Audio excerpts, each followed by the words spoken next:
ورحمة الله وبركاته. ازيكم يا حبايبي، عاملين ايه؟ يا رب تكونوا بخير. طبعا بنبتدي الفيديو بتاعنا كالمعتاد بان احنا بنصلي على رسولنا الكريم.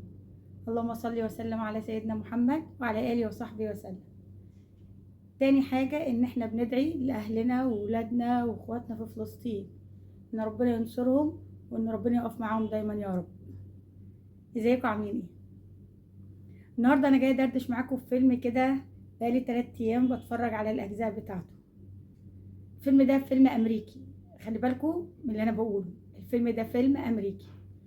طبعا في ناس هترد عليا وتقولي طيب ايه يعني ما بتتفرجيش على الافلام العربيه، افلام بلدنا؟ هقول لهم طبعا انا اتفرجت عليها كلها، بس لما جيت اقارن ما بين الفيلم اللي انا شفته والافلام اللي انا بتفرج عليها يعني تقريبا ما فيش وجه مقارنه.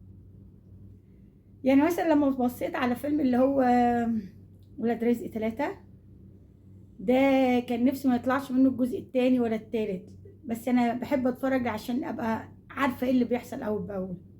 انا ما بحبوش، بس انا بحب اتفرج علشان اشوف ايه وصلنا بايه.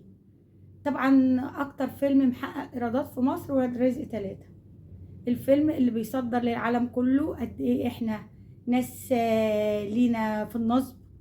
ما فيش اي حد بيقدر يقف قدامنا، لا في مصر ولا في السعودية ولا اي حاجة، وما شاء الله نصابين نصابين ومخهم درجة اولى ودايما بيتفوقوا على الطرف التاني. فده اللي انا طلعت بيه من ولاد رزق. الفيلم بقى الاجنبي الامريكي اللي انا بتفرج عليه اسمه ذا بيرج، التطهير، 3 اجزاء تحفة. الفيلم ده امريكا عاملاه. التطهير ده ان امريكا وصلت لمرحلة ان فيها نسبة فقراء ونسبة بطالة كبيرة جدا، فقررت ان هي تخلص من الفقراء وتقلل نسبة البطالة.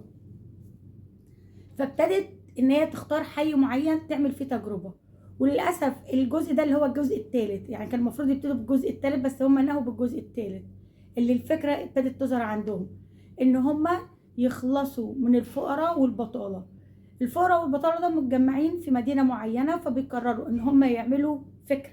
الحكومة الأمريكية الفكرة ان انا يوم من السنة، كل سنة يوم معين من الساعة 12 بالليل لحد تاني يوم الصبح الساعة 7، الساعة 12 في صفارة هترن في المدينة كلها. اول ما الصفارة ترن كل حاجة مباحة في المدينة ديت، كل حاجة مباحة، سرقة، قتل، نصب، انك تعتدي على حد، الكلام ده كله. فطبعا ده حي فقراء. كلمة حي فقراء دول ان هو يعني جواهم مثلا حتة اضطهاد، وخصوصا ان الحي ده معظم اللي ساكنين فيه سمر، دي عنصرية اهي. فبتقرر بقى ان هي تعمل كده. طب مش كده وبس، ده بتقرر ان كل واحد هيعمل حاجة زي كده او ناوي ان هو يشارك في التطهير ده هتديله 5000 دولار. في الحي الفقير دوت لما تدي لحد 5000 دولار وتقول له شارك معانا في التطهير، يعني موت اللي انت عايزه، اسرق، انصب، اعمل كل اللي انت عايزه من الساعه 12 بالليل للساعه 7، ومفيش شرطه هتحاكمك خلال الفتره دهيت. حتى تاني يوم بعد الساعه 7 ودقيقه، انت كل اللي عملته في الفتره دهيت انت مش هتتحاسب عليه. فطبعا كتير قوي من الحي الفقراء بيقرر ان هو كتير ان هو يشترك معاهم وياخدوا 5000 دولار. قله بترفض وبتروح تتحامى في الكنيسه. ناس تانية بتقولك انا هقعد في بيتي، لا انا هنزل ولا هشارك ولا هسيب بيتي.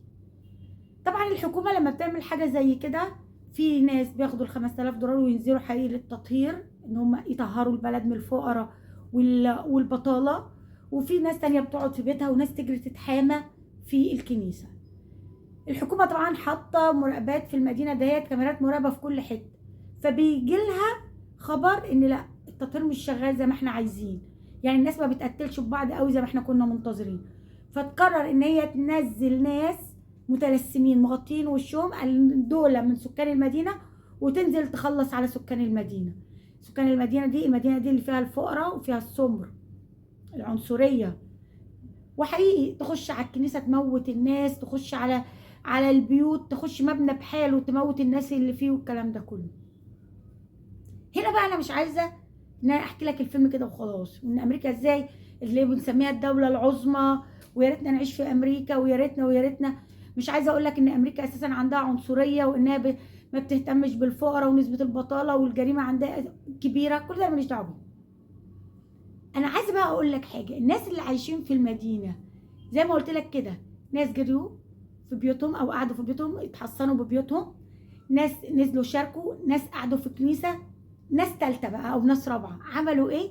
نزلوا يحتفلوا في الشوارع، عملوا بقى مهرجانات، وقعدوا يرقصوا، قعدوا يشربوا، قعدوا. وهنا بقى انا باجي بتكلم. من كام يوم كنت بتكلم مع بنتي، بقول لها هي بتقول لي الناس ما ينفعش تحكم على الناس غير لما يتحطوا في نفس الموقف. يعني مثلا ما تجيش تقول فلان انت عملت كده ليه؟ انا مش ممكن اعمل كده. فقلت لها يا بنتي لا، موقف واحد ممكن كلنا نتعرض لموقف واحد، بس تصرفاتنا ردود افعالنا مختلفه. وده بالظبط اللي حصل في المدينه، ان ناس شاركوا في التطهير، ناس قعدوا في الكنيسه، ناس قعدوا يحتفلوا، ناس قعدوا في بيوتهم، وهو رد فعل واحد او هو حدث واحد بس رد فعل مختلف، ردود افعال مختلفه. فمحدش يقول لي لا انت لو حطيتي نفسك في موقف الناس ده كنت عملتي زيهم. لا لا، كل واحد في الموقف بيتصرف بشخصيته بدماغه. ما ينفعش ان انا اقول حاجه حصلت فكلنا لازم نتصرف نفس التصرف، او يكون رد فعلنا رد الفعل ده. هنا بقى انا عايزه اقول حاجه، ان هو كان الموقف او الحدث واحد، لكن ردود الفعل هي اللي مختلفه. يعني زي ما بقول لكم كل واحد كان ليه تصرف او ليه رد فعل مختلف. فهو ده اللي انا عايزه اقوله. مش شرط حاجه تحصل يبقى احنا كلنا تصرفنا واحد. كل واحد فينا ليه رد فعل، وكل واحد فينا ليه تصرف. وحته ما نحكمش على حد والكلام ده كله. انت لو ما في مكان البني ادم ده هتتصرفي نفس التصرف؟ لا، محدش هيتصرف فينا زي التاني، لان كل واحد فينا ليه شخصيته، كل واحد فينا ليه رد فعل. الدردشه اللي انا بدردشها دهيت علشان الجمله دي، وعلشان ابين لكم الدوله العظمى ازاي بتتعامل مع الفقر والبطاله بتاعتها. احنا عندنا الحمد لله احنا في نعمه. يعني الناس دي مش ما عندهمش نفس النعمه اللي احنا عندنا دهيت. احنا الحمد لله ما عندناش لا تطهير ولا الكوارث دي كلها. فاحنا نحمد ربنا ان احنا في نعمه. الحمد لله، ربنا يديم عليها نعمه ويحفظها يا رب. ده كان فيلم احب ان انتوا تشوفوه، ونسيبنا شويه من ولاد رزق والناس دي كلها، نخرج براها. في السنه الجايه ابريل 25 برضو عاملين فيلم ياجوج وماجوج. ده انا معرفش ليه السينما المصريه او السينما العربيه ليه ما عملتش فيلم زي ده، وليه نستنى دوله تانية اجنبيه تعمل لنا علامه من علامات الكبرى، علامات الساعه الكبرى. يا ريت تتفرجوا على فيلم التطهير ذا بيرج، ونستنى مع بعض ياجوج وماجوج ان شاء الله.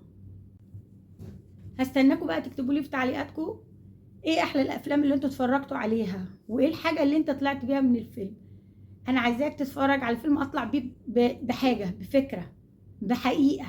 مش ان انا مجرد اقعد ساعتين او اكتر او حتى ساعه ونص في حاجه ان احنا ازاي بننصب، او ازاي محدش قدنا في الافكار السيئه او الكلام ده كله.